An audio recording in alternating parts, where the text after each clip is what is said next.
Saganang mamamayan. Diskusyon ng taong bayan. Serbisyo para sa publiko. Usapang pamayanan. Saganang mamamayan. Programa para sa mamamayang Pilipino.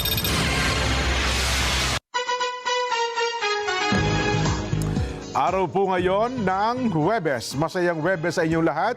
Kamusta na po kayo? Ay, kamusta na sa ating mga kababayang motorista? Yan, may mga good news kami sa inyo, ha?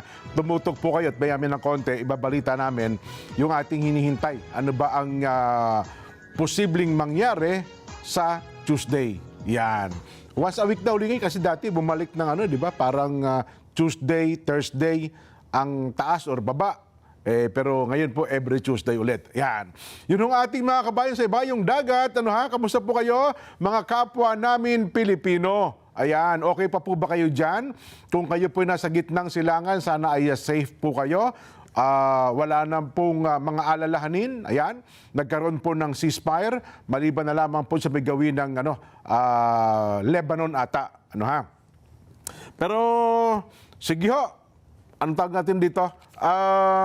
Samahan niyo po ako hanggang alas 6 ng hapon para nang sa ganon ay tumalakay tayo ng mga issue na inihanda po namin sa inyo. Tsak, pakikinabangan po ninyo Dahil sa, alam niyo naman, ang palatuntunan sa ganang mamamayan, ito po'y perspektibo ng ating mga kababayan. Hindi po, anong tawag natin doon? Hindi po nakapanig sa isa lang, kundi lahat ng anggulo, titignan natin. Yung ayaw ninyo, ibabalita natin. Yung gusto ninyo, ibabalita rin natin. At sa bandang huli, ay kayo po magsasabing, yun pala yun. Di ba?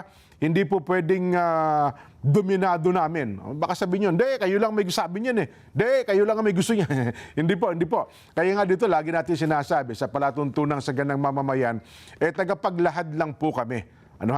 Ng magkakabilang istorya. 2, 3, minsan nga 3 anggulo pa. Para sa bandang huli, tumatango-tango kayo. Ganun pala yun, yun pala sabi nung kabila. Ito pala sabi nung isa, Yan. Pero, huwag kayong mag-away-away. Anong tawag natin doon? Healthy discussions. Yan. Kung meron man tayong hindi pagkakasunduan sa mga paksa, sa bandang huli, maiisip natin, kapwa Pilipino pa rin tayo. Tayo po'y iisa pa rin ang dugong nananalaytay sa atin. Pilipino tayo. Dapat nating pagkasunduan.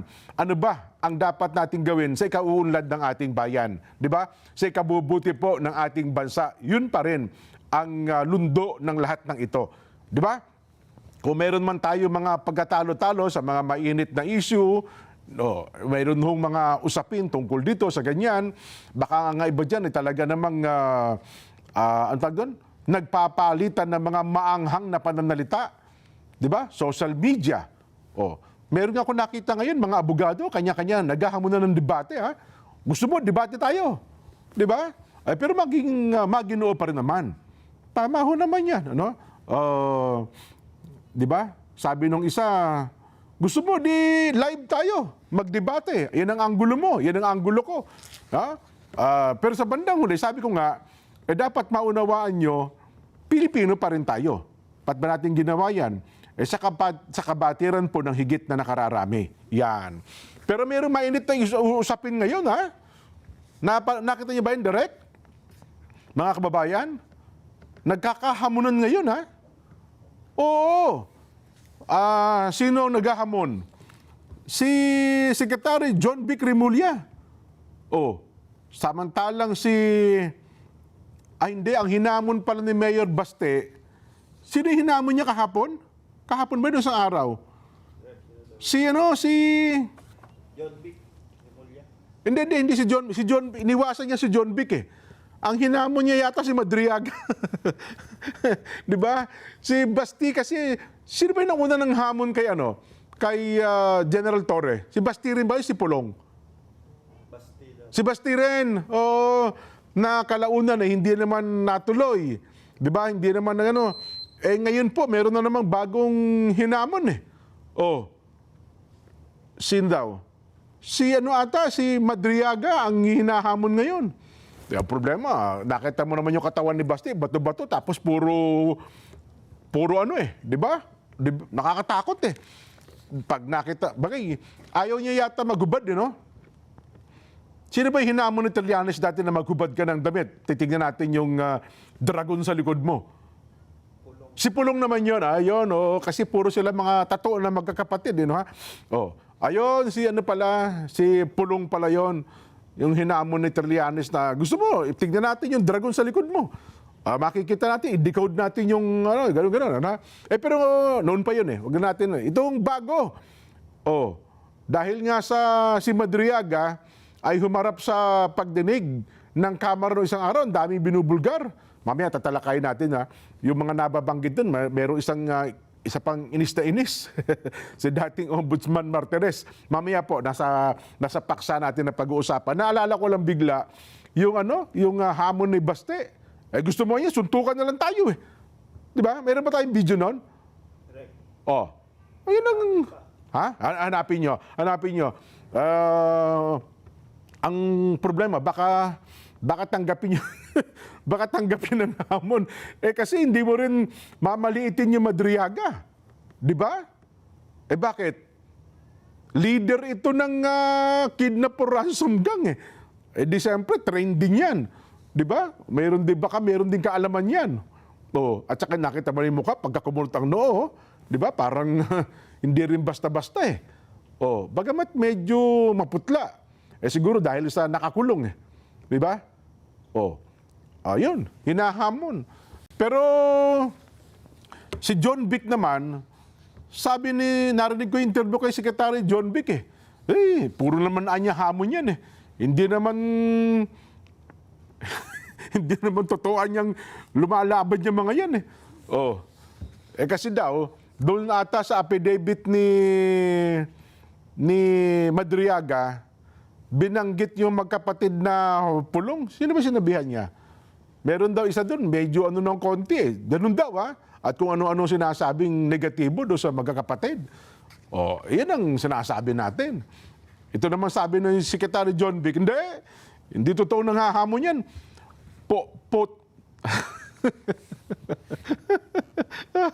Kanya-kanyang hamunan ngayon, di ba? Anyway, yan ho'y hamon na talagang sabi nga, sige nga, pitingin mo nga tenga, hawakan mo nga sa ilong. Kumbaga, away bata, Sa dami ng problema natin, sa dami ho ng, anong tawag natin ito, masisalimuot ang buhay natin, papasukan pa ng ganito. Pero sabi nila, hindi, tayo naman mga Pilipino, pampasaya na ng hapon natin yan.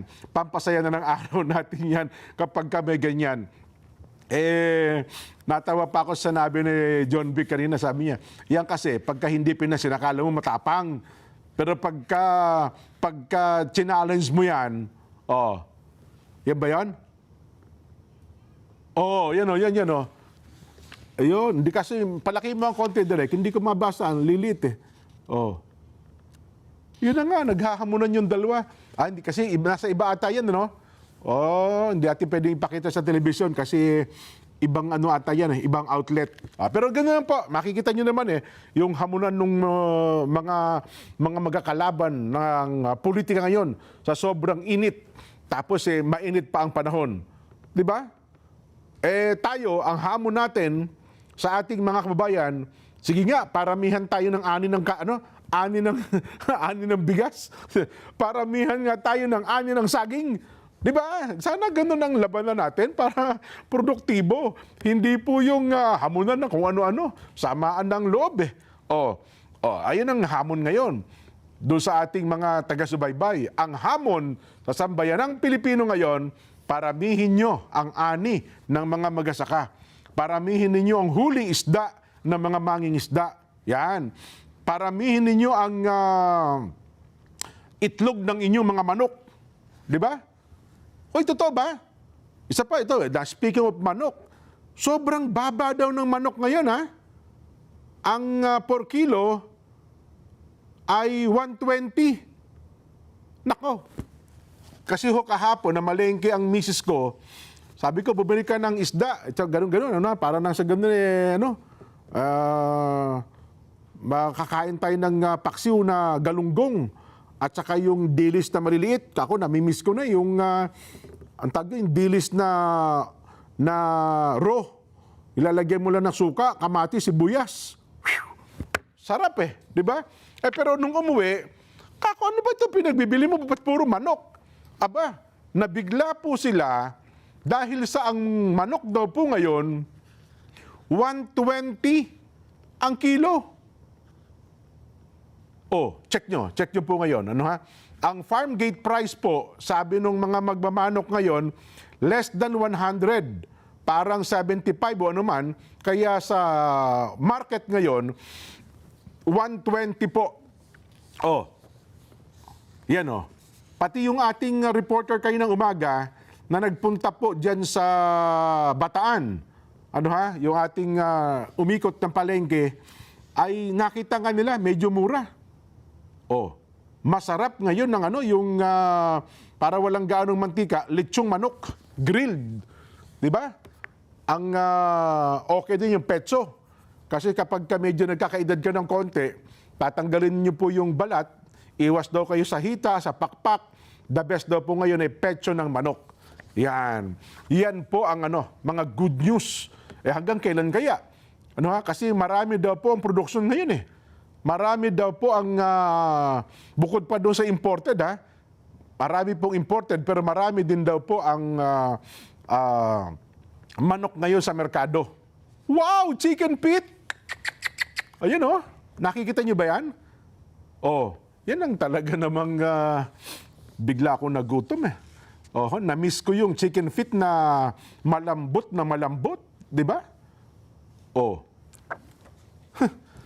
Pero sa ibang lugar, Sa ibang lugar, ngayon na lang tayo mga Pilipino ang kumakain ng chicken feet. Naalala ko nung bata ako, nung ako nasa Iloilo, ang siguro 7 hanggang 10 years old. Hindi kumakain ng manok, paa ng manok eh. Pagkaputol ng paa hanggang sa tuhod, tapon ang paa ng manok. Ngayon, pati paa ng manok, ini-import na natin. Dahil sa yan isa sa mga delicacies na talaga naman pinipilahan po yan eh. Ay, nako. Sige po, nabanggit ko lamang kasi pinagtahi-tahi natin yung mga nangyayari ngayon sa ating kapaligiran. Yun, meron pa rin naman pala. At mamaya po, ibabalita ko sa inyo, mga magasaka, mga mangingisda, mukhang malaki yung wini-withdraw ngayon ng Department of Agriculture, aabot daw po sa halagang 10 billion pesos. Ay yan, para saan? Ipamimigay po yan sa mga magasaka at mga mangingisda. Magkano po hatian? Hindi po ito nakamaleta. Hindi po. Baka nakasobre lang po ito. Nakasobre. Kasi kung 10 billion, tinignan niyo po malaki. Di ba? Ang laki ng figura. Ang laki nga naman, 10 billion. Ilang milyon naman na makikinabang. Kaya sa tansya ko, kung lahat po bibigyan, sa 10 billion na yan, baka abutin lang ng mga 2,000 plus per magsasaka. Ayan, mamaya po yan, ha? Ano muna ang update? Ano muna ang update natin sa presyo ng mga produktong petrolyo sa pandaigdigang pamilihan? At ano daw po ang magiging forecast natin sa susunod na linggo? Kasi Huwebes na po ngayon. Bagamat ang trading, sabi ko nga, maging sa MAPS, world trading, hanggang Friday yan eh. Matapos ang Friday, sa ibang bansa, yung Friday natin, Huwebes pa lang. So, sa world market, hanggang Saturday yan. Kaya naalala nyo, di ba nung last Friday, sa programa nating ito, sa Ganang Mamamayan, ang unang announcement natin, ang ibababa sa presyo ng produktong petrolyo para mga 6 pesos lang di ba? 6 pesos. Tapos 350 sa gasolina. Ganun lang ang range. Pero pagdating nung Lunes at nung Martes, nakita nyo, 20 pesos pare ko. 20 ang ibinaba sa diesel. Di ba? At saka sa mas malaki pang ibinaba din sa gasolina at saka sa kerosene. Yun ang sinasabi ko. So, ngayon po, ang sabi mismo ni Energy Undersecretary Randy Sales, ito pong si Yusek Sales, ay Undersecretary po ng Department of Energy, at ang kanila pong forecast, ay bababa uli. Yan. Yusek, dapat lagi ka nang sasalita, ha? Mukhang maganda ang vibes ko sa iyo eh. Parang maganda eh. Ano ha? Patuloy daw po ang pagbaba ng presyo ng langis sa pandaigdigang merkado. Pero sa huling datos po ng world market, umaabot na po ngayon daw 91.2 hanggang 91.37 USD. No, 91.37 per barrel ang presyo po ng krudo sa world market. Yan po approximate pa lamang. Sabi ko nga sa inyo, posibleng bumaba pa po yan. Pero ang bracket kasi natin 80 lang eh. Di ba? Naalala nyo, yung ating presyo 50 hanggang 60, wala sa 80 yun. Kaya kung ito po, bababa pa, talaga naman, mas mabuti po yan. Ito daw po, ikukumpara, mas mababa doon sa 117.63 US dollar. Doon po yun sa kasagsagan ng gerian ng US, Israel, laban po sa Iran, noon po nakalipas na mga linggo. Pero sabi po ni Yusek Sales, kung magpapatuloy daw po ang ganitong market reactions, maaring magiging mas matatag daw po ang presyo ng langis. Sa kabila nito, tinitiyak din po ng Department of Energy, patuloy po nilang minomonitor ang world trading sa market na siyang magiging basihan ng price adjustment. So, kung world market po ang ating pagbabatayan, ay abangan natin hanggang Biyernes at Sabado. At matataya na po natin kung magkano ang ibababa. Sana tuloy-tuloy, tuloy-tuloy. Kasi po ang balita natin ay sa araw na ito ba o bukas, magkakaroon po ulit ng negosasyon. Ibabalik po sa usapang pangkapayapaan ang Iran at ang US dyan po sa Islamabad, Pakistan. Doon po sila nag-uusap. Yun ang kanilang ang bansa na kung saan kasi yung una, di ba, nag-meeting sila, nagkaroon ng peace talk. Sabi ni President Trump, 2 weeks ito. Pero unang araw pa lamang eh. Ako sa tingin ko kaya nag-back down yon. Kasi 21 hours sila nag-usap eh. 21 hours. Walang tulugan.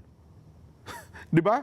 Ito lang, halimbawa, itong kasama ko yung cameraman ko, si Ryan Torquato. At saka itong si Vice. Hindi, si ano pala ito? Si Rex pala ito.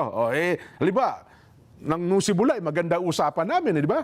Pero pag nakalipas sa 10 oras ng usapan, walang tigil na usapan, medyo ano na yan. Di ba? Kayo na pati nag-usap, nakaka-10 oras na tayo. Umabot ng 21 oras. Walang tulugan.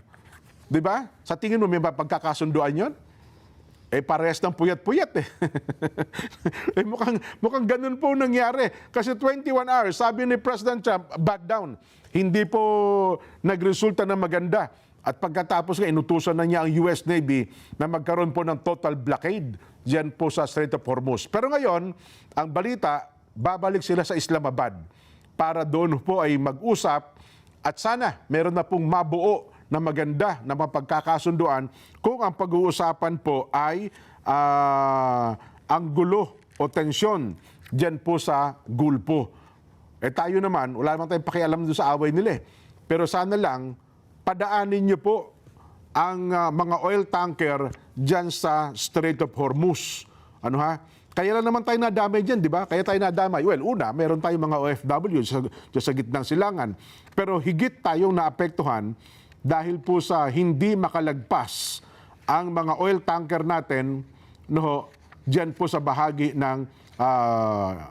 ng Strait of Hormuz. Ayan. Sa pangunguna pala ni US Vice President J.D. Vance. At sa Iran naman, ay yung mga nakaupong opisyalis po nila ang nakikipag-usap.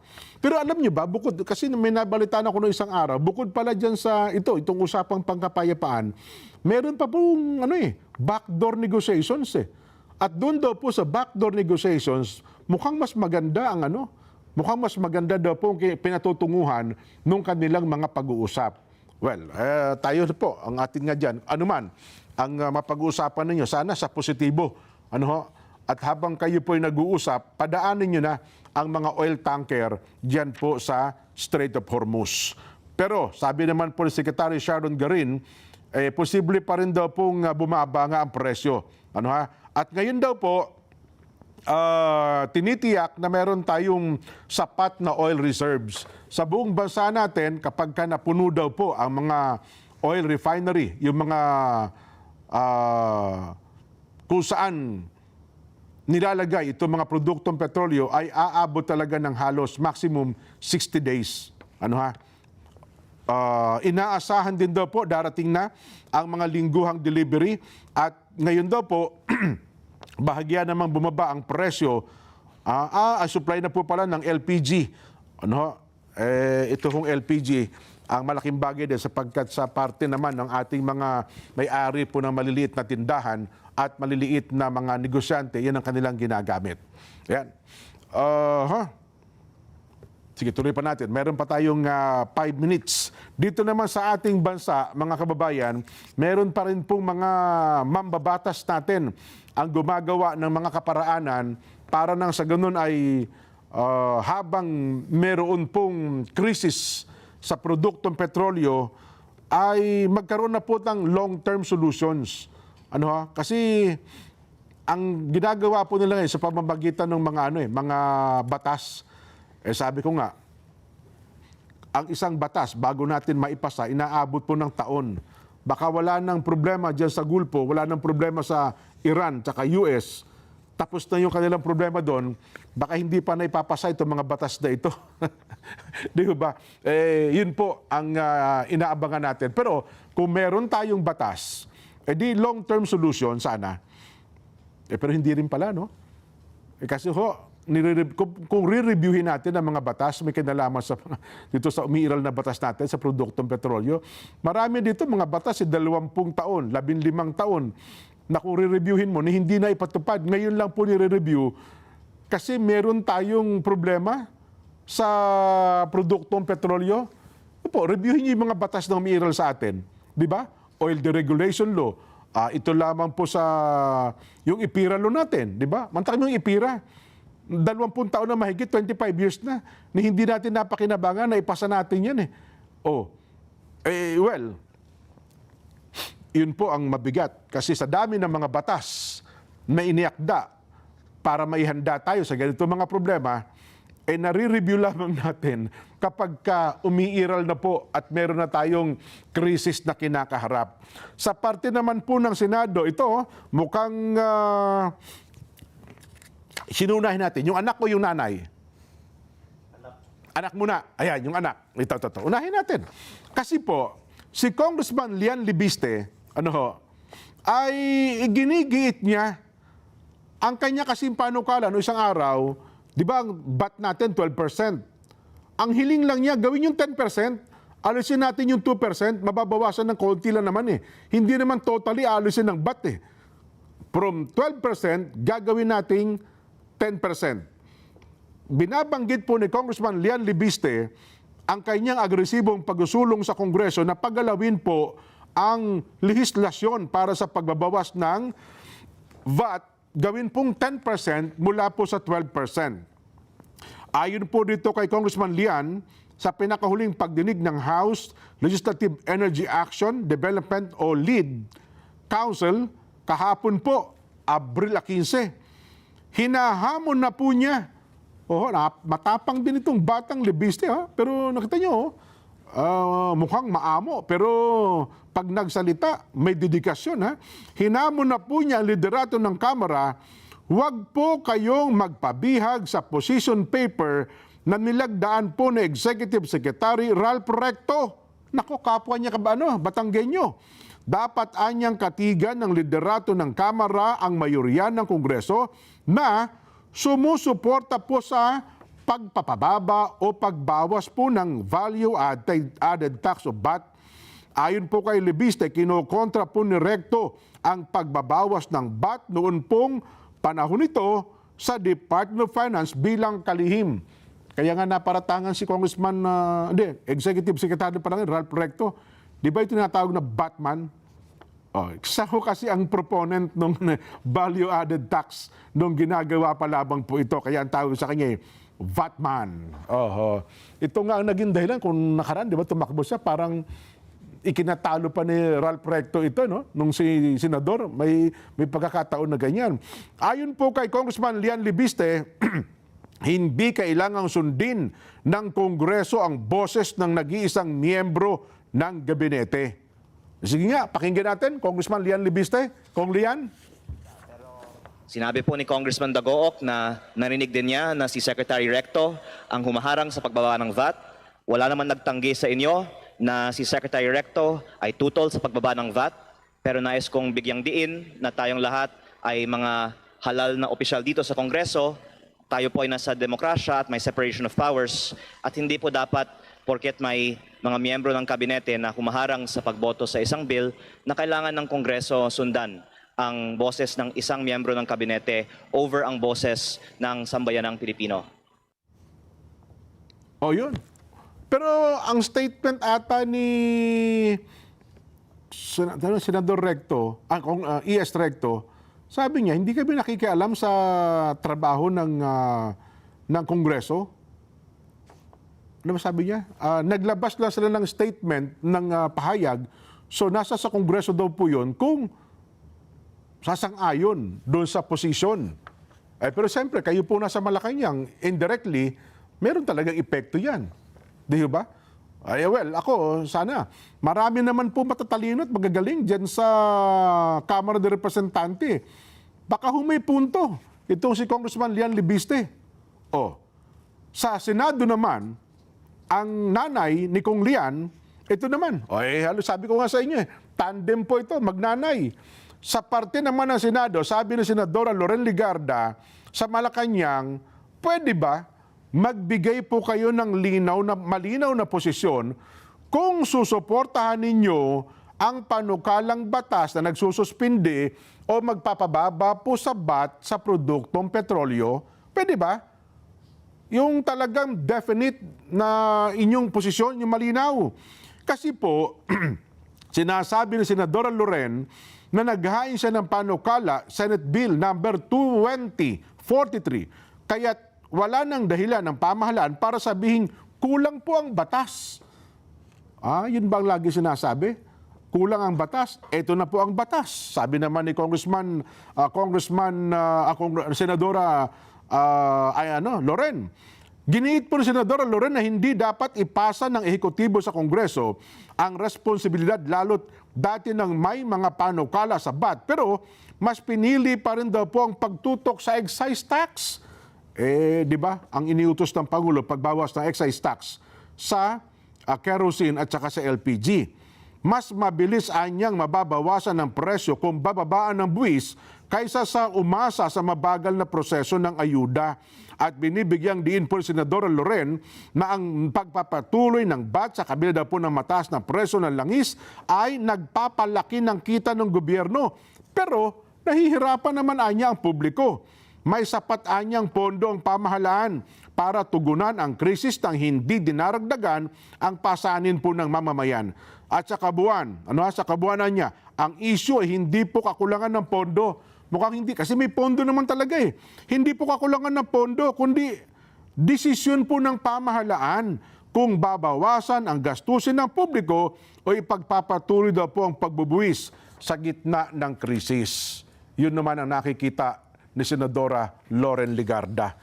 Yan ang siguro ang dalawang kapulungan, ang Kamara at ang Senado ay papag-usapang mabuti. Ano nga ba talaga? At sa parte naman ng Malacanang, ano talaga ang gagawin natin dito? Baka may mga punto din na dapat mapagtuunan ng pansin. Nako. Anyway, sa balitang PPA muna tayo.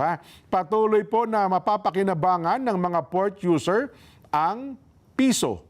Opo, piso na RoRo terminal fee kung saan muling nakapagserbisyo ang Port Management Office ng Panay Guimaras sa mga sasakyan may dalang produktong agrikultural. Nito pong ika-15 ng Abril, taong kasalukuyan, sa Port of Colasi at Port of Hordan. Sa Port of Colasi, sunod-sunod na naasistihan ang 3 truck na may kargang mais, kopra at milled rice patungong Batangas. Samantalang sa Port of Hordan, patuloy ding napadali ang biyahe ng rolling cargo na may dala pong sariwang bangus mula po sa Guimaras papuntang Iloilo Peaceport sa pamamagitan po ng nasabing programa. Isinagawa ang mga transaksyon para sa Type 4 rolling cargos sa ilalim po ng pinasimpleng documentation, kabilang po pagsamitin ng kaukulang cargo documents at pagkasailalim sa mandatory visual inspection na nagbigay daan sa mas mabilis at episyenteng daloy ng serbisyo sa mga pantalan o port. Kayo po ba'y maglalakbay sa pamamagitan ng mga sakyang pandagat? Panoorin natin ang paalaala ng PPA.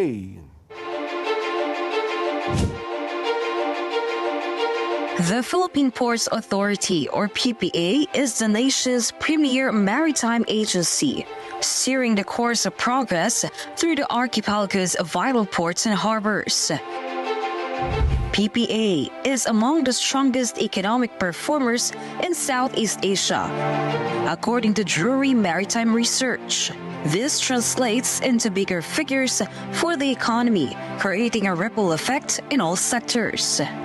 PPA's mission is to provide modern, sustainable, and resilient port infrastructure and facilities to provide responsive, reliable, and efficient port services, and to promote a regulatory framework that is transparent, fair, and relevant to the needs of all stakeholders. To keep pace with the global trends and improve operational efficiency, the PPA has implemented various technological upgrades.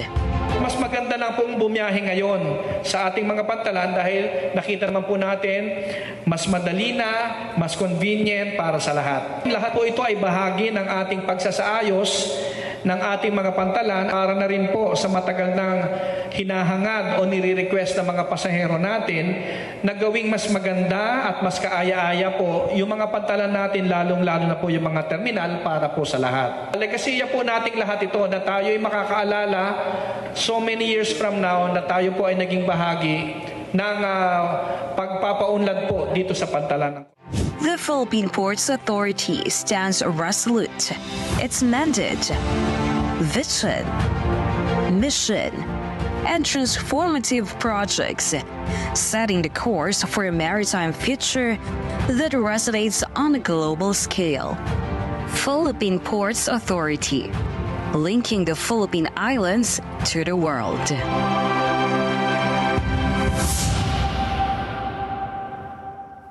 Salamat po, PPA. Magbabalik pa po ang Saganang Mamamayan.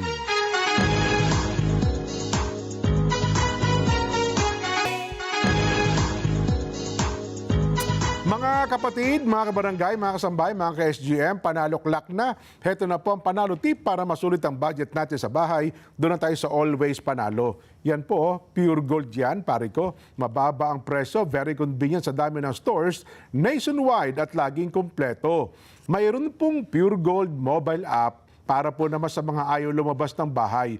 Pwede na po kayong mag-order at magpa-deliver via Pure Gold mobile app. Yan po, download nyo lang po yan. Yan. At mahigit 50 taon nang nagdadala ng ginhawa sa mga tahanang Pilipino. Subok sa tibay, siguradong kalidad.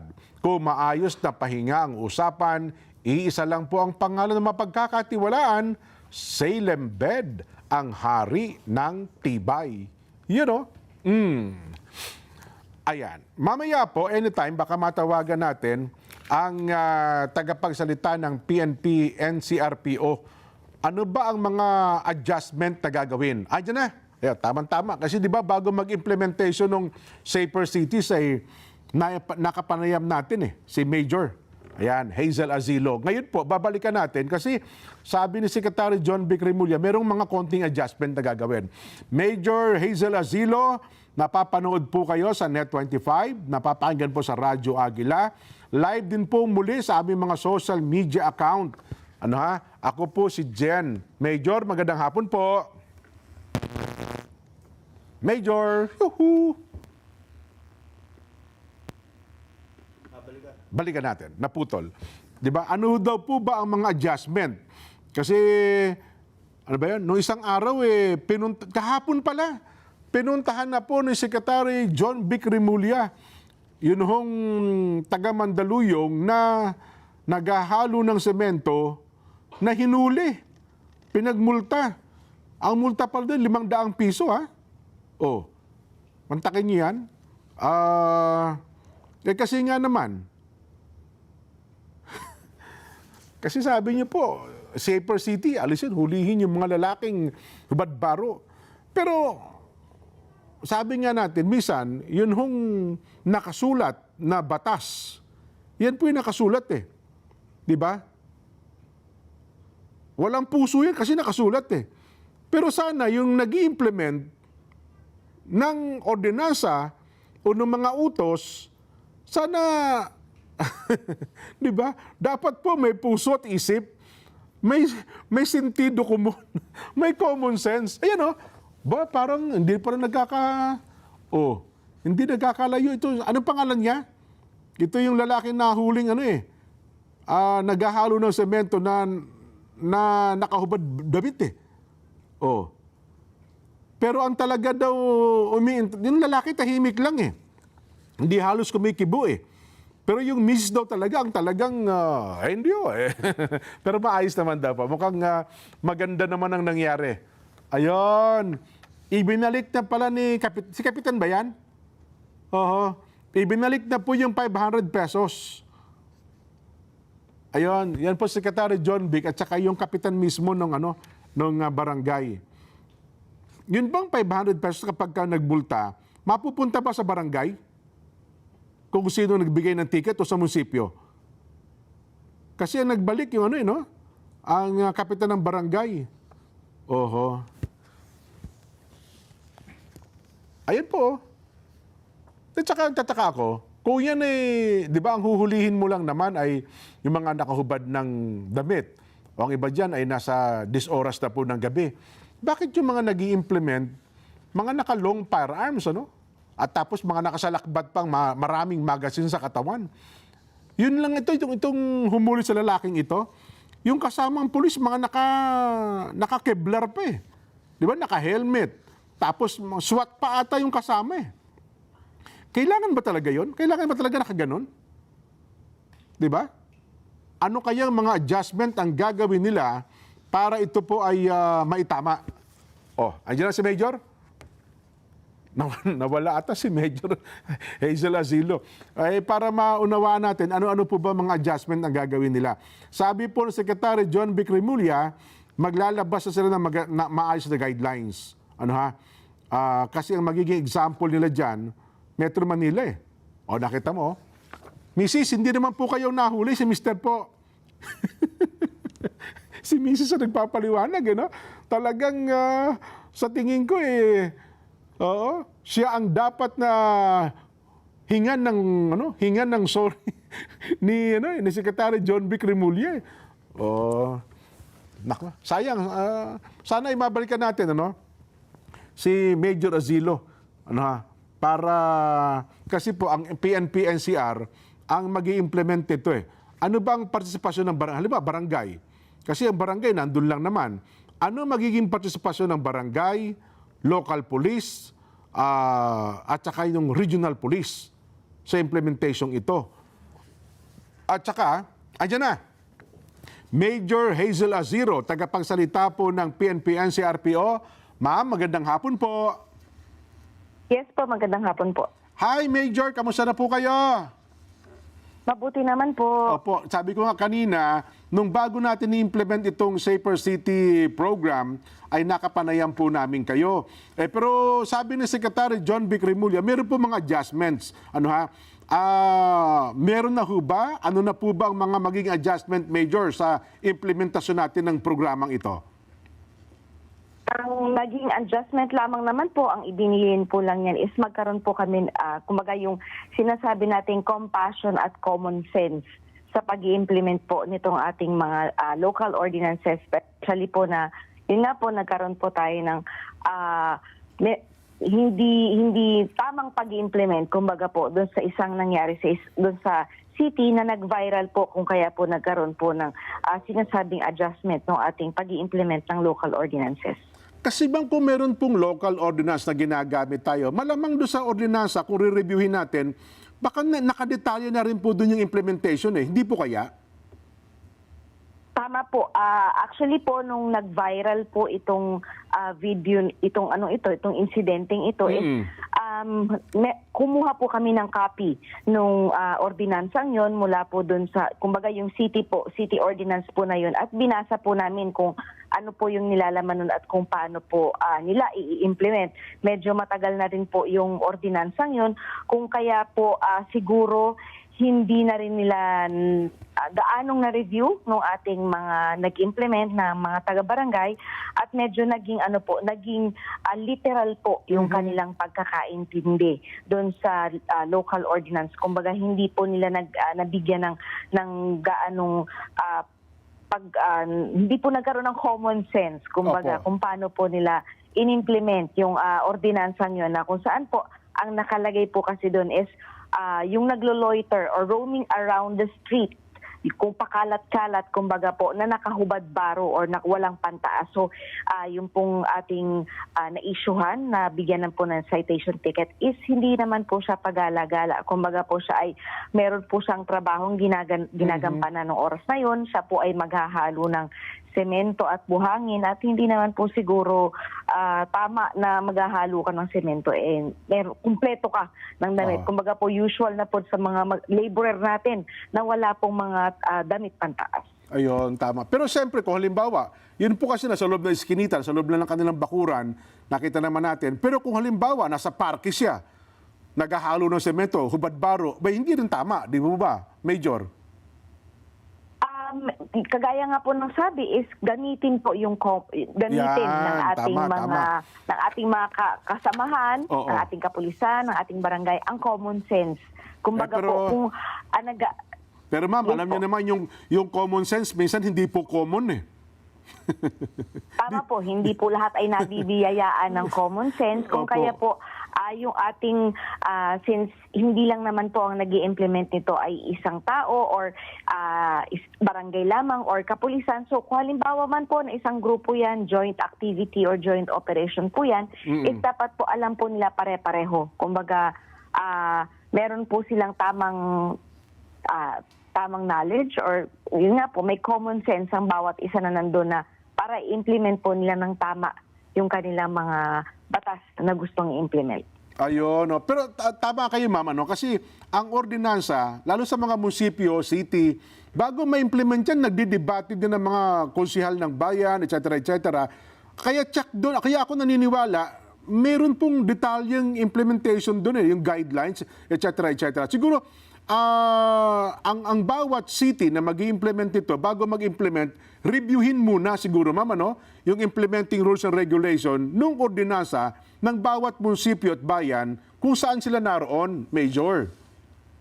Yes po, tama po kayo dyan. Yan po sa isa sa mga naging bilin ni SILG na i-check pong mabuti, i-review pong mabuti yung mga local ordinance na kaninang ini-implement kung ito po ba ay lalong-lalo na po yung pag-i-implement na dapat po ba agad itong isyuhan ng ticket or meron po ba munang warning bago po natin sila pagbayarin ng multa. So isa po yan sa mga talagang pina-check po ng ating SILG. Ayan, yun ang siguro. Kasi kung gagawa pa halimbawa Secretary John Vic, baka mahirapan baka kumontra pa doon sa local ordinance na implemented na sa isang munisipyo at isang bayan, Major. Yes po, may kanya-kanya po kasi yan syempre yung ordinansa. Kung halimbawa po dito sa isang syudad ay mababa yung multa, dito sa kabilang syudad ay medyo may kataasan po. So nagdidepende po talaga yan sa kung ano ang napag-usapan ng kanilang konseho, kung ano po yung kanilang napagmitingan at napagkasunduan. So per city po yan ay nag-iiba-iba po talaga. Pero ma'am, may assurance na ba tayo? 17 cities and 1 municipality, Metro Manila, may local ordinances po? Yes po, lahat po ng ating syudad, ang ating 16 cities and 1 municipality po natin dito sa Metro Manila, ay meron po yung kanya-kanyang local ordinance na atin pong nireview. Inireview po yan ng ating mga kapulisan, ng ating mga barangay, katuwang ng ating mga LGUs, para po hindi na tayo muli magkaroon po ng ganitong pagkakamali or magkaroon po ng hindi magandang pagkakaunawaan yung ating mga kababayan na sinasabihan po natin or pinag-i-implementan po na ito. Pero sa atin naman po, sa atin sa kapulisan is meron po tayong tinatawag na Oplan Bandilyo, kung saan po bago po natin i-implement, bago po mag-ikot ang ating kapulisan kasama ang ating barangay, ina-announce po yan, halimbawa po sa ating mga palengke, sa mga barangay, para po before po magkaroon ng hulihan or issuehan ng citation ticket or warning is meron pong prior na information campaign para po alam po ng ating mga kababayan, nare-remind po sila na ay oo nga pala, meron pala tayong ganitong lokal na ordinansa para po alam po nila agad kung ano yung mga dapat po nilang gawin at hindi dapat gawin. May particular po na tungkol doon sa hubad baro sa lalaki na dapat pagka wala kang damit pang itaas, huwag kang magpagala-gala, huwag kang magpakalat-kalat sa karsada. May particular po sa ordinansa, ma'am? Wala pong particular na nakalagay po. Ang nakalagay lang po kasi talaga doon is yun nga po, yung kagaya ng sabi ninyo, kung halimbawa naman po ay meron kang ginagawang trabaho at hindi kailangan na ikaw ay nakakumpleto, may pataas at may pambabang damit, halimbawa may pinaperform ka trabaho as construction worker or as isang laborer na naghahalo ng semento, maaari po yun. At saka, depende naman po yan sa pagkakataon. Ang ipinagbabawal po lang talaga ng ating half-naked is yung roaming the streets, pagala-gala na parang siga. Ang iniiwasan po kasi natin dyan is yung magkaroon po tayo ng mawala ng decency. Kaya po yung iniiwasan po natin at pinagbabawal or winawarningan ng ating publiko tungkol sa paghuhubad baro. Ma'am, yung implementation, napansin lang din po ng iba, kasi ganyan, curfew, yan, hubad baro. Kailangan daw ba mayroon tayo mga pulis na SWAT, mga naka-long firearms, ang iba ay naka-Kevlar, ang iba daw po may mga sakbit pang napakaraming magasin sa katawan. Talagang kailangan daw po ba yung ganun presence ng pulis natin? Depende po sa ginagawa nilang operation. Kung halimbawa po ito ay Oplan Galugad, may mga pagkakataon po nakasama po yung ating mga SWAT. Meron po tayong mga special units na kasama. So, yan po kasi kung Oplan Galugad po yan, hindi lang po local ordinance ang ini-implement po nila. Pwede po sila din kasing maka-encounter ng mga unruly po natin, yung mga nakainom na medyo nanggugulo.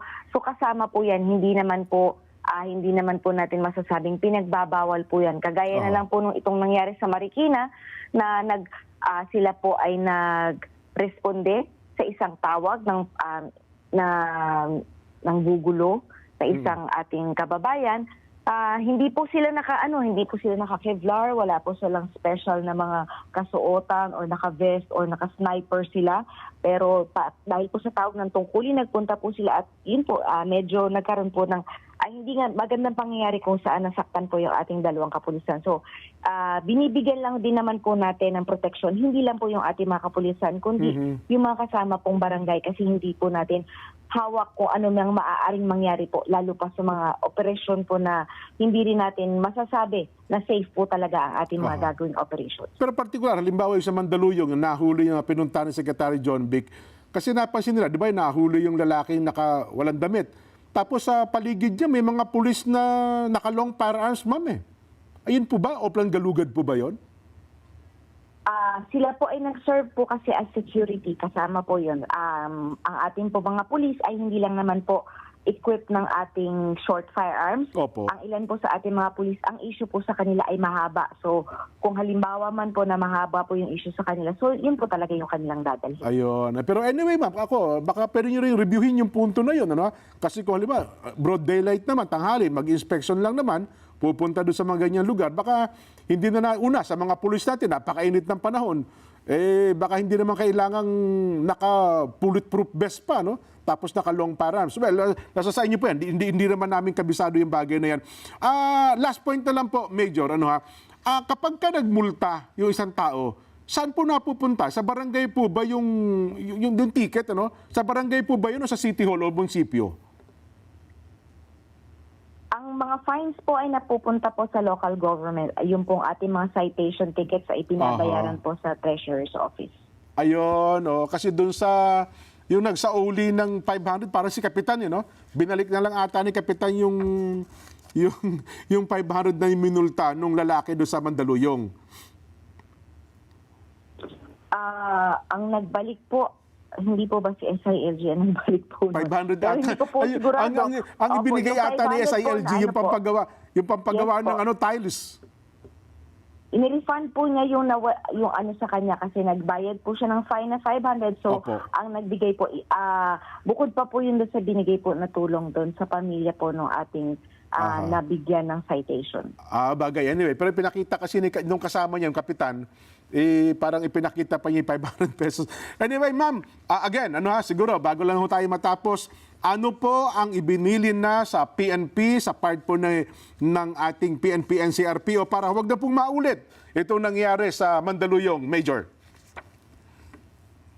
Ang ating direktibo po ng ating Chief PNP at ng ating Regional Director is magkaroon po tayo ng compassion at syempre ang common sense sa pag-i-implement po nitong ating mga local ordinances. At syempre, katuwang ng ating mga barangay is ang pagre-review nitong mga ordinansa na ini-implement natin araw-araw sa ating mga barangay. Makakaasa po ang ating mga kababayan na ang mga bagay pong ito ay atin naman po nati-take into consideration at syempre po patuloy naman po natin itong i-implement nang nanaayon po sa karapatan ng ating mga kababayan. Ayan. Pero ako man, pinupush ko yung yung panukala ko na sana meron ding grupo ng mga pulis na babae na mag-i-implement ito para yung mga lalaking tambay dyan, mahiya naman sila sapagkat yung mga pulis na babaeng nag-i-implement, di ba yung sabi ko ay mga pleasing personality na pulis natin, ma'am. Yes po, pwede po siguro mangyari yun pero kukunti din po kasi yung mga kaunti pulis lang ba natin kayo na ngayon? nasa stations. Opo, Oho. kakaunti lang po ang pulis natin na nasa stations at karamihan po ay nasa ating women's desk or nasa mga front desk po natin. So pwede po siguro yung mangyari kung sakali man po na Yun. ipag-utos po ng ating Chief PNP. Kahit siguro once a week man lang para magandang police visibility at police feelability. Major, salamat po ng marami. Magandang hapon po sa inyo. Maraming salamat po. Good afternoon. Si Police Major Hazel Azilo, ang spokesperson po ng PNP NCRP, ang ating nakapanayam. So yun po, mga pulis, isa lang po, mag-implement tayo ng mga ordinansa gamit po ang ating sentido common sense.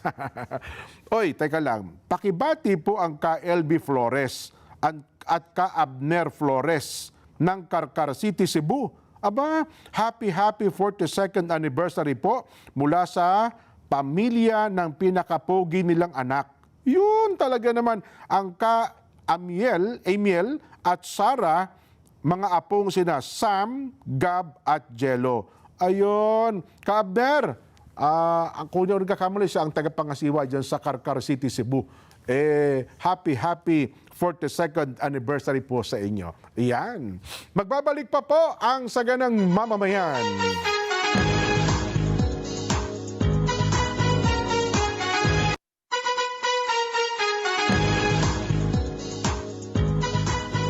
Ayun, salamat po ng marami. Tamang-tama pala, pinadala sa atin ngayon ng ating kaibigang pulis.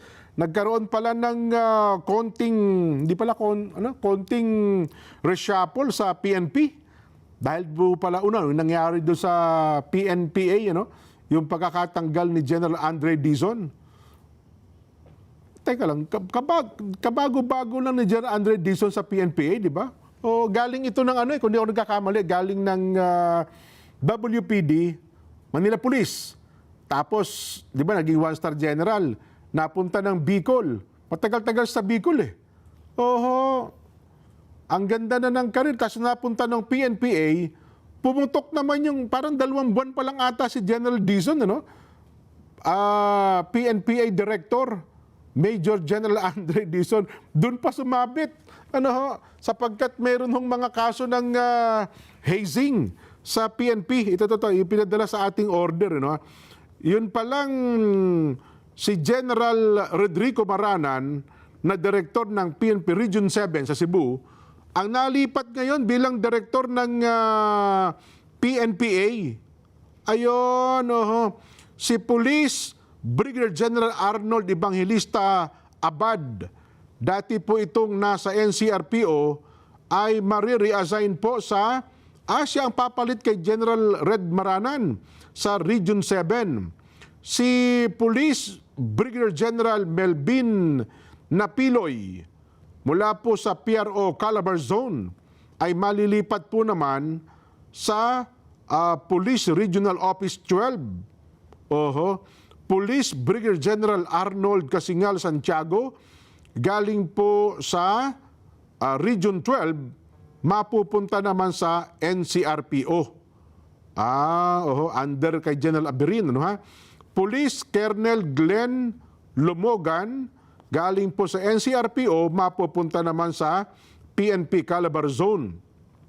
At si Police Colonel Frederick Obar, ay mapupunta galing po ng yung DPL. DPL mapupunta po sa PNPA. Ayun, yun pala. Yung kanila pong reassignment. Tapos meron pa bandang nauna eh. Ito pa isa, Si Police Major General, yung director ng PNPA na na-relieve, saan po mapupunta? Ayun, parang napunta po sila ngayon sa General Headquarters.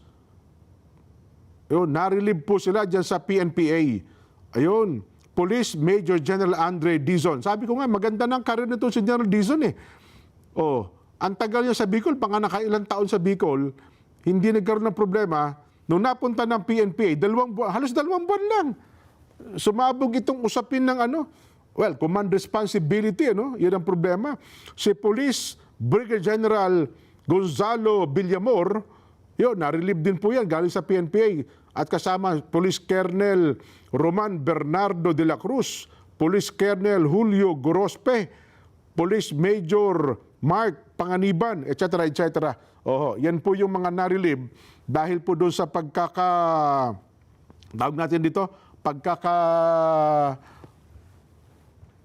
yung hazing, yan. Issue ng hazing. Ba't ba naman kasi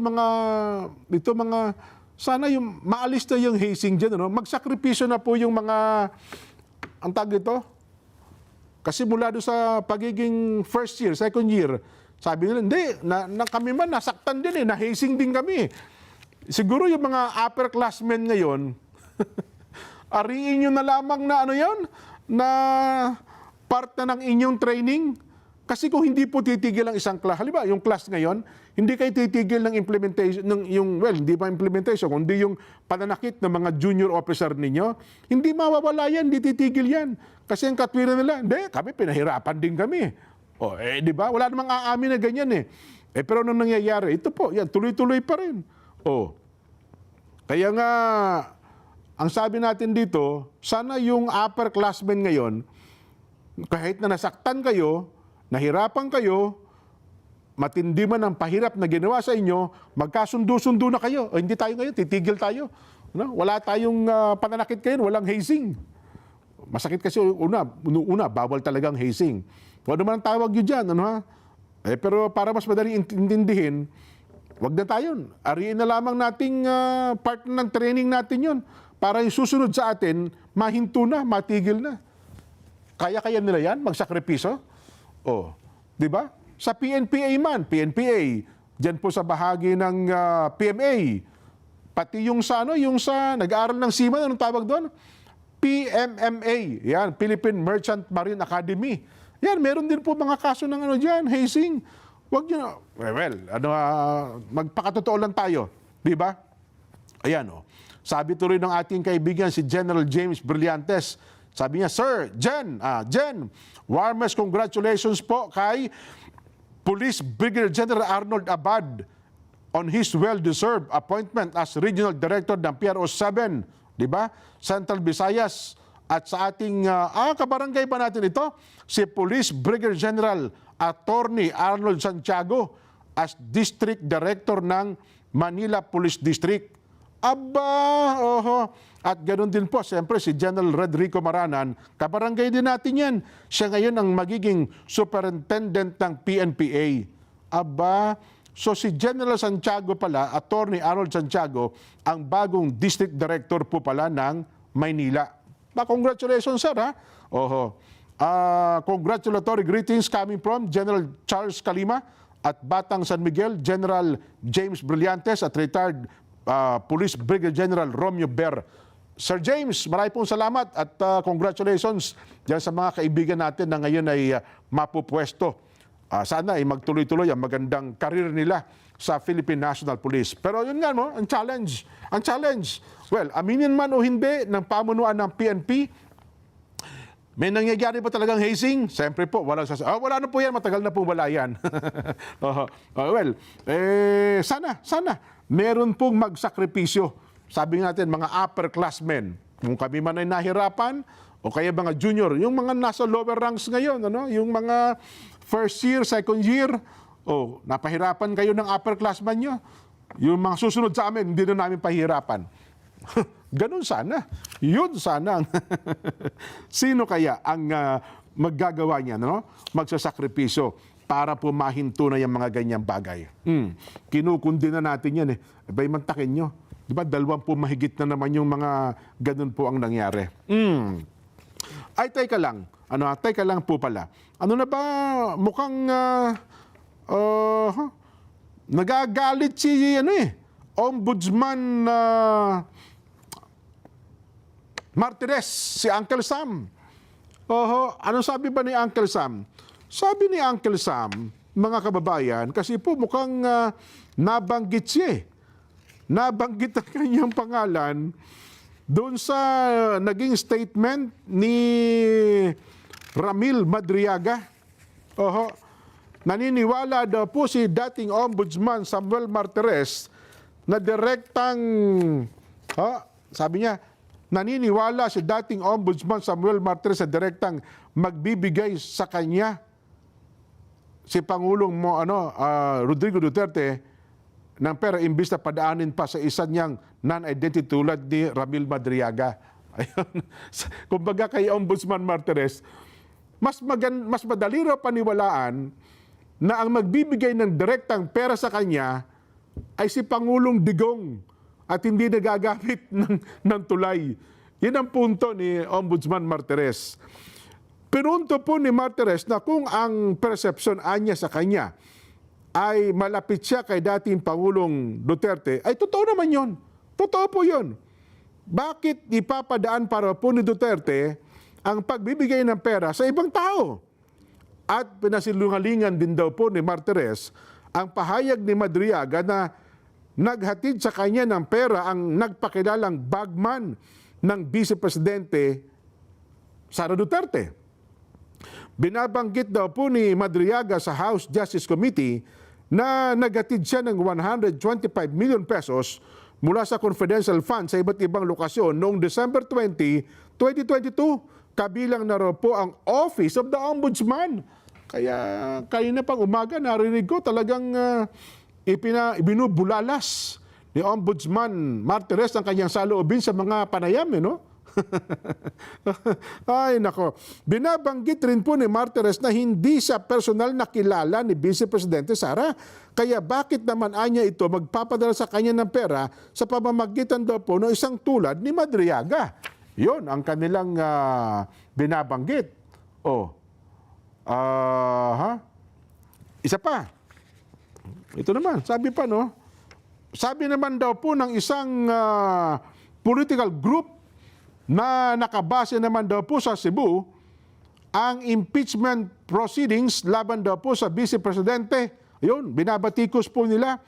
Sabi po ng Cebu Alliance for Duterte 2028 o CAD 28 sa pamamagitan po ng kanilang Secretary General na si June Abines. Vlogger din ito si Ginoong June Abines at saka sumusulat ito doon sa kanyang, nakikita ko yung mga artikulo nito eh. Si Ginoong June Abines ng Cebu. Tinawag nilang moro-moro ang pagdinig at kinwestiyon ng kredibilidad nito. Ayon po sa CAD 28, inilalantad lang daw po ni Ginoong Madriaga ang kanyang mga kasinungalingan sa kanyang mga pahayag. Tinawag nilang polluted witness si Madriaga na walang koneksyon kay Duterte at iginiit din po ng CAD 28 na political persecution ang nangyayari daw po sa impeachment. Aba, nakita niyo yan, ano ha? Oh. Meron pa dito eh. Ito pa. Sabi naman ng dating Chief Security ni BP Sara, sino to? Nagbigay daw po ng agam-agam ang dating pinuno ng Vice Presidential Security and Protection Group sa kredibilidad daw po na nagpakilalang bagman ni BP Inday Sara na si Ramil Madriaga. Ayon po kay Army Colonel Raymond Dante La Chica, maraming nagkokontrahang pahayag si Madriaga sa iba't ibang niyang sinumpaang deklarasyon. At tinutukoy daw po ni La Chica ang pagsumite ni Madriaga nang hindi bababa sa 3 bersyon ng kanyang testimonya mula sa kanyang original na affidavit, supplemental affidavit, at ang pinakahuli niya pong testimonya. At binigyang diin pa po ni Colonel La Chica na hindi ito maliit na pagkakaiba kundi mga direktang kontrahan daw po sa kanyang mga sinasabi. At ayon pa po kay La Chica, naghain siya ng reklamong cyber libel laban po kay Madriaga kaugnay ng pagkapakalat nito ng hindi beripikadong aligasyon. Yun, oho. Yan po ang mga nagiging komento ngayon dito sa naging statement ni Madriaga. Meron pang isa ako nakita sa social media, si attorney, yung nagiging guest natin, direct, ano pangalan nun? Yung may balbas? Chico. Yan, buti pa to si Rex, kilala mo, no? Si attorney Chico. Kasi meron pala itong establishment dyan sa may gawin ng Murato. Yun na pala ang tambayan ng mga abogado nila, yung mga close daw kay BP Sara. Pero sabi ni attorney La Chica, hindi lang sila ang close, iba't iba. Kasi ako bilang abogado, sabi niya, marami hong mga nakaupo ngayon, mga kaibigan ko na pumupunta doon. Sino pa nga? Monsayak, at saka yung isa pang abogado. Sabi niya, mukhang hindi ho ata maganda na yung aking establishment, doon sila magbibigayan ng pera. Well, yun na, nakita ko lang sa social media, yung pahayag. Mrs. pala ni Attorney Chico, ang may, ano pangalan nun? Mamon? Hindi, yung establishment ni Attorney Chico? Maliit lang na just sa may Kaya tuloy, sa kabilang banda, sabi ni Attorney Chico, ganun pa man, salamat na promote daw yung kanyang establishment. Nadadamay daw, siyempre, pati yung kanyang asawa, at yung kanyang mga anak, etc. Siyempre, may nagbabash, may kung ano-ano pa man, Ganun talaga. Ganun talaga ho ang mangyayari. Pero sa kabilang banda, sabi niya, salamat daw kay Ramil Madriaga, kasi na-promote yung kanyang establishment dyan sa may bahagi ng Murato area ata yan. Yan. Alam nyo naman, sa ating palatuntunan, sabi ko nga sa inyo, parehas tayo. May mga pumupuna dito kay Ramil Madriaga, pero may nagsabi naman ba ng positibo kay Ginoong Ramil Madriaga? Meron din po. Ito naman, ang nagsabi naman po na, mukhang may katwiran naman si Ramil Madriaga. Lalo ngayon, mukhang ang balita, pumirma si Madriaga ng, waiver. Bank secrecy waiver na pinapayagan daw po ni Madriaga na tignan ang kanyang bank records. Kung talaga bang may pumasok, may lumabas na pera, Ito, Sabi po ni Congressman Joel Chua, si Kong Joel Chua ng Maynila, na makakatulong daw po sa mga mababatas para maberipika ang mga cash transfer na ginawa umano ni Ramil Madriaga para daw po sa mga Duterte. Ito naman, Ayon po kay Kong Joel Chua, sa pamamagitan daw po ng waiver ng bank secrecy ni Madriaga, makukumpirman nila na pumasok nga ang pera sa kanyang bank account. O yan. Sinabi pa po ni Madriaga sa House Committee on Justice na ginamit daw po siya ng dating Pangulong Rodrigo Duterte bilang dummy para sa paglilipat ng milyong-milyong pisong pera.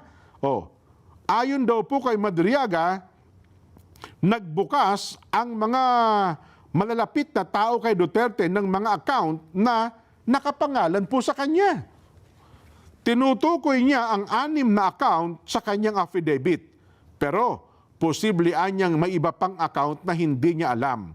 Merong account sa China Branch, Legazpi Village, Makati, China Bank, Main sa Makati, China Bank Branch, malapit na po sa fire station sa Ayala Avenue, Makati, PNB Makati, Metropolitan Avenue Branch, isang hindi tinukoy na bangko sa Pasig, at isang account na sa isang hindi tinukoy na bangko sa bahagi daw po ng Lubao, Pampanga.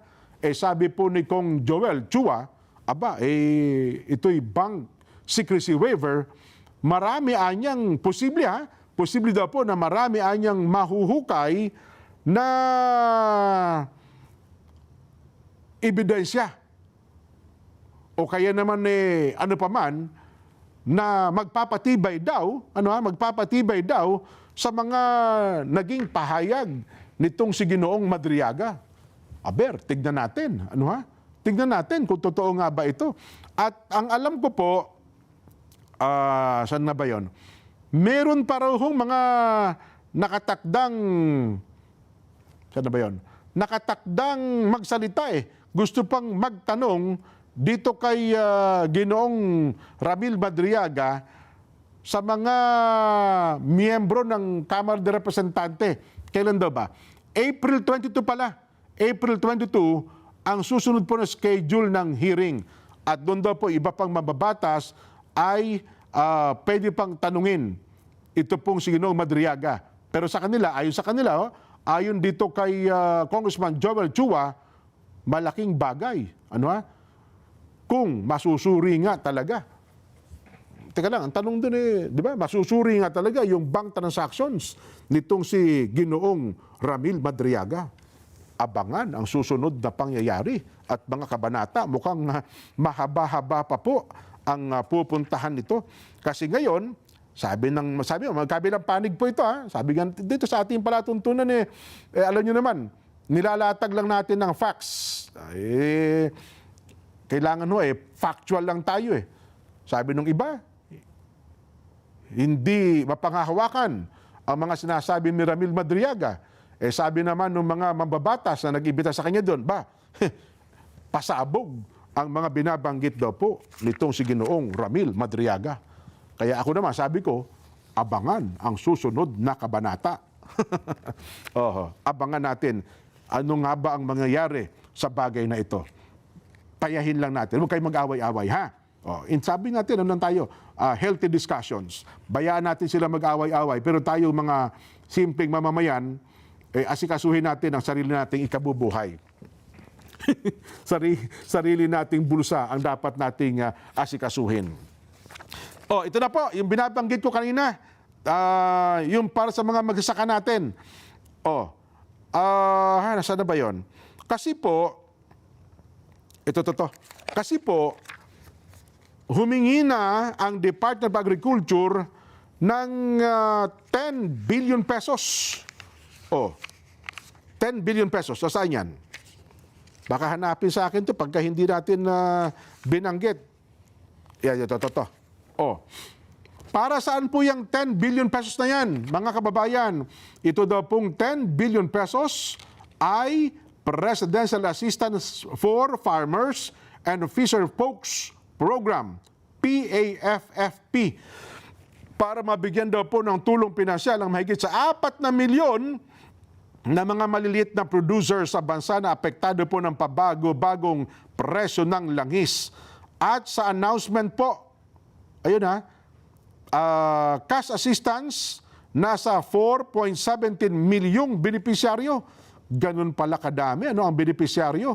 Kaya, sa 10 billion, ang makukuha lamang daw po ng mga benepisyaryo ng mga tatanggap ay 2,325 pesos. 2,325 pesos. Maghanda po kayo ng 25 pesos. Baka may sukli ito. Ano ha? Ang pondo daw po ay nakapaloob ito sa GAA, Republic Act number 12314. Ano ha? Kabilang po sa mga target na makakatanggap mga magsasaka ng palay na may sinasakang lupa na at least 2 hectares pababa, mga magsasaka ng mais at tubo, gayon din po mga mangingisda na dumidepende po sa mga motorized boats. Nilinaw naman po ng ahensya na tanging ang mga rehistrado lamang na, dapat po mga magsasaka, ngayon pa lamang, tsakin na ninyo, kayo po ba ay nasa Registry System for Basic Sector in Agriculture at National Program for Municipal Fishing Vessel and Gears Registration ang makakakuha po ng naturang ayuda. Nanay, tatay, mga magsasaka, ngayon pa lamang po, check nyo na. Kung rehistrado po kayo, meron kayong mga katibayan, makakakuha po kayo nito. Ha? Ibibigay daw po ang unang tranche sa tulong pinansyal sa mga kwalipikadong benepisyo mula po sa Regions 1, 2, 3, 4 at saka 9. Ayan. Si Tatay Juan. Tatay Juan, nakarehistro po ba kayo, Nanay Vilma? Dito sa binabanggit natin, sana sa mga munisipyo, no? Ako naman, sabi ko nga, doon sa mga nasa munisipyo na pinagkatiwalaan sa ganito, habaan niyo po ang pasensya ninyo. Siyempre, yung mga magsasaka na yan, ang ibang ho dyan, mga may edad na, huwag niyo hong pagagalitan, huwag niyo sisimangutan, huwag niyo pagsalitaan ng kung ano-ano. Bayaan niyo sila na lamang magsalita. Diba? Huwag niyo hong aawayin. Di okay na tayo. Paalam tayo. May gampanin pa ako Salamat po ng marami sa pangalan po ng Kuya Nelson Lubao. Ayan. Bukas po, kasama natin, Senador Rodante Marcoleta, 4:30 hanggang 6. Pero bukas ng umaga, ay siyempre po, meron pa rin tayong 100%. 5 a.m. hanggang 7 a.m.